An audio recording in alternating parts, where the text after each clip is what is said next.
Hola, soy José Antonio Jiménez Ramiro, estudiante del grado en Ingeniería Electrónica Industrial de la Universidad de Jaén y actualmente realizando el trabajo fin de grado. En este instante procederemos a la explicación del tema 5, cableado, seguridad y protecciones, dentro de la asignatura Instalaciones fotovoltaicas ubicada en el primer cuatrimestre como optativa en el grado de Ingeniería Electrónica Industrial de la Universidad de Jaén. Comencemos viendo el esquema básico relacionado con el cableado y protecciones de un sistema fotovoltaico conectado a red. Este está compuesto por módulos fotovoltaicos, caja de conexión de corriente continua, interruptor de corriente continua, inversor, interruptor magnetotécnico y diferencial. Basándonos en el reglamento de baja tensión, nuestra instalación tendrá un cableado apropiado para corriente continua y otro apropiado para corriente alterna. Debemos tener esto claro, ya que la configuración y los pasos a seguir serán distintos. La Asociación Española de Normalización y Certificación nos establece que a la hora de diseñar nuestro cableado de corriente continua, el cable deberá resistir durante al menos 25 años. La tensión asignada será de 1,8 kV. El cable debe respetar los equipos de aislamiento tipo 2.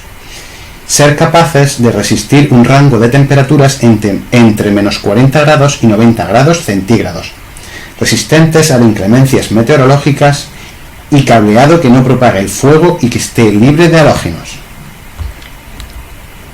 Por otra parte, para el cableado en corriente alterna puede ser unipolar o trifásico. Es frecuente encontrarlos enterrados con aislamiento, aunque también está permitido al descubierto. Este cable estará compuesto por 4 conductores, uno para cada fase más el neutro.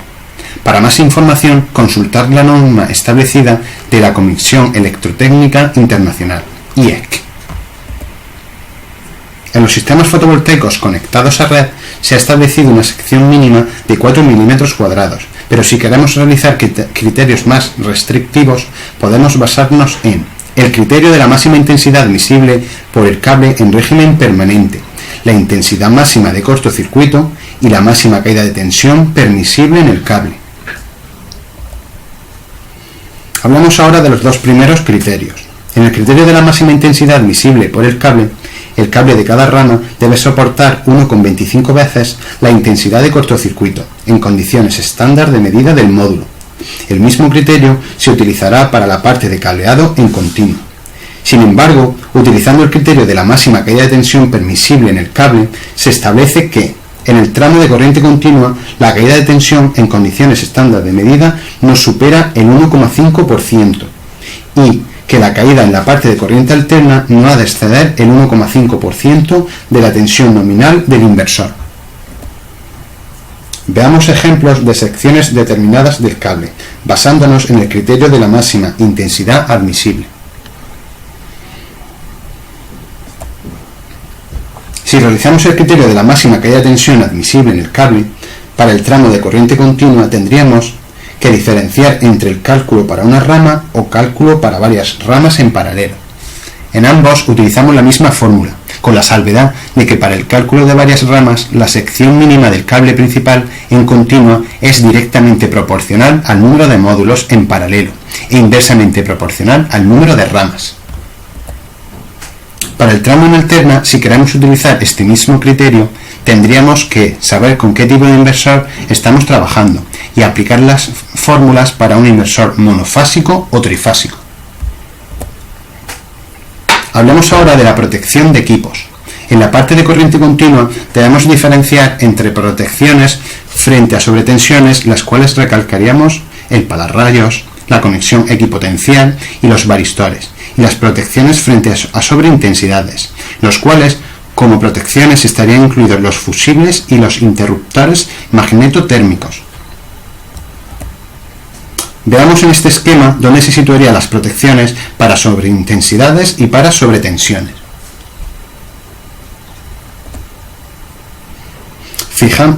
Fijándonos en una caja de conexión de corriente continua, destacamos el interruptor principal, los descargadores de sobretensión y los fusibles. Se busca sobre todo un esquema ordenado que no lleve a ninguna confusión y ambigüedad. Si nos centramos en la colocación de varistores, cabe destacar que se conectarán dos, uno en el cable positivo y otro en el negativo, los cuales se dirigen a tierra. También se debe tener en cuenta que los varistores serán colocados en todas las cajas de conexión, siempre que el inversor no incluya esta protección y la longitud entre la caja de conexión del campo de paneles y la del inversor no supere los 10 metros. Dando un breve repaso a la protección a sobreintensidades, destacan los fusibles, los cuales se ubican dentro de la caja de corriente continua. Se encuentran en serie con cada cadena de módulos fotovoltaicos. No olvidemos que la intensidad que circula por el fusible se regirá a un margen adecuado. El interruptor principal de corriente continua, como podemos ver en el dibujo, suele encontrarse dentro de la caja de conexión, aunque podría no ser así. Por último, comentemos las protecciones que se tienen que tener en cuenta a la hora de diseñar nuestra instalación y conectarla a la red eléctrica. Debe constar de con un interruptor general, el cual debe ser proporcionado por la distribuidora, y un accionamiento manual accesible a esta.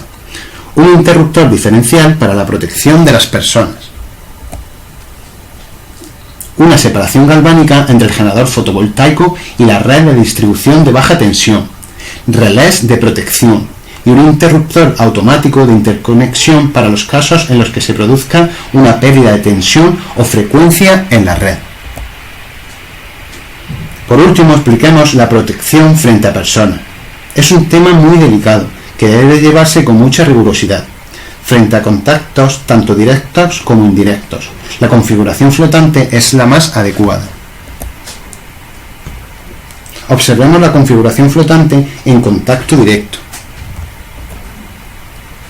Si ahora realizamos una puesta a tierra, pero seguimos con un contacto directo, el resultado sería este.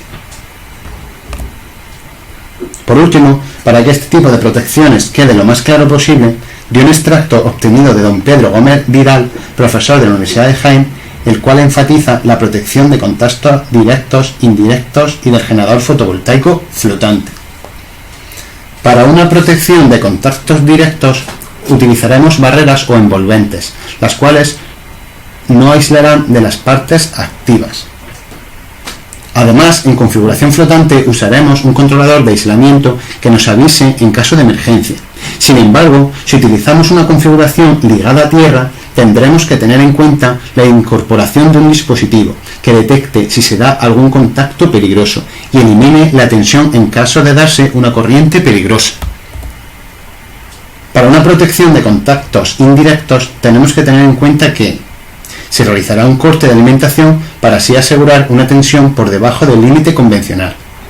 En el caso de generador a tierra, se producen cortocircuitos en la zona afectada, y en el caso de generador flotante, el generador pasa a una situación de puesta a tierra. Por último, para un generador en configuración flotante, la configuración debe ofrecer unos niveles adecuados de seguridad. Si no fuera así, una solución sería un controlador de aislamiento para asegurar estos niveles. La utilización de un controlador de aislamiento se vería principalmente si se diesen contactos directos peligrosos, ya que a través de una alarma prevendría de riesgos. Me despido. Soy José Antonio Jiménez de Ramiro. Un saludo y espero que haya sido de interés para el usuario.